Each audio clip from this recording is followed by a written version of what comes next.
Hello everyone. सो ये question आपका parameter and area chapter से है। So question is D L and B M are the heights on sides A B and A D. मतलब जो आपका एक parallelogram given है उसमें जो डी एल है, डी एल जो है वो जो एक हाइट गिवन है कौन से बेस पे गिवन है, ए बी पे गिवन है। और आपका जो बी एम है, B M is a height, किस पे हाइट है वो, डी ए पे, वो डी ए पे है। ठीक है, बेस उनके गिवन है। If the area of the parallelogram is this, आपको इस पैरेललोग्राम का एरिया गिवन है ऑलरेडी, ये रहा एरिया। सो अब आपको दिया हुआ है कि ए बी जो है वो 35 सेंटीमीटर है। So this is your A B, 35 centimetre की लाइन है ये। एंड ए डी जो गिवन है वो आपका 49 सेंटीमीटर गिवन है।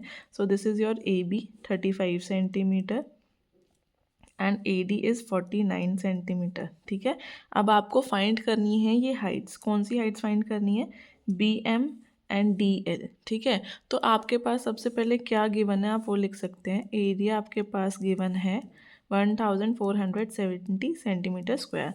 मतलब आपके पास जो पैरेललोग्राम है इसका एरिया पहले से ही गिवन है। ठीक है, अब जो एरिया ऑफ पैरेललोग्राम का फॉर्मूला क्या होता है, एरिया ऑफ पैरेललोग्राम का फॉर्मूला होता है base into height.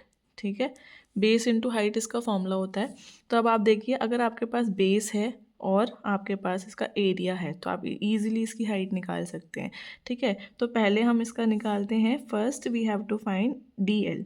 D L आप जब निकालेंगे तो डी एल के लिए एक हाइट डी एल है तो उसका बेस कितना है आपके पास 35 सेंटीमीटर है। So write down here area is equal to B into H हो गया।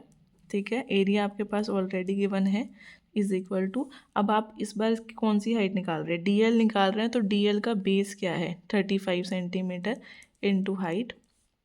ठीक है, सो हाइट का क्या हो जाएगा, हाइट से यहाँ पे जो मल्टीप्लाई होता है वो इधर जाके डिवाइड हो जाता है।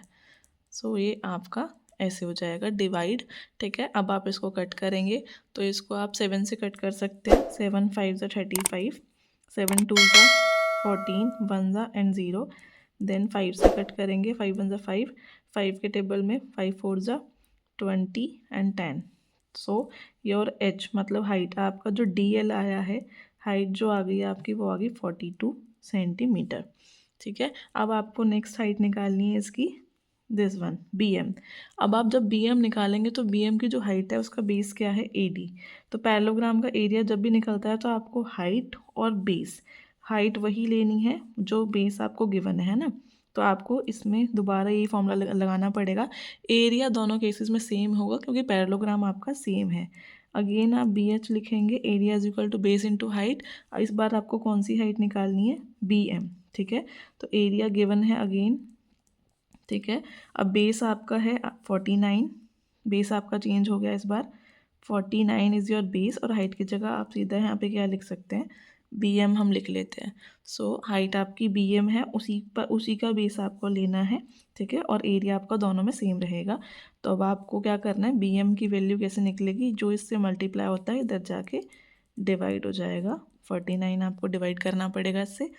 7 के टेबल से आप चेक कर सकते हैं, 7 7 ज़ा 49, 7 2 ज़ा 14, देन 1 ज़ा और 0, देन अगेन 7 3 ज़ा एंड 0। ठीक है, so this is your height. आपका बी एम की वैल्यू आ गई 30 centimetre. So this is your answer. Hope you understand this answer. Thank you very much. Subscribe for more videos.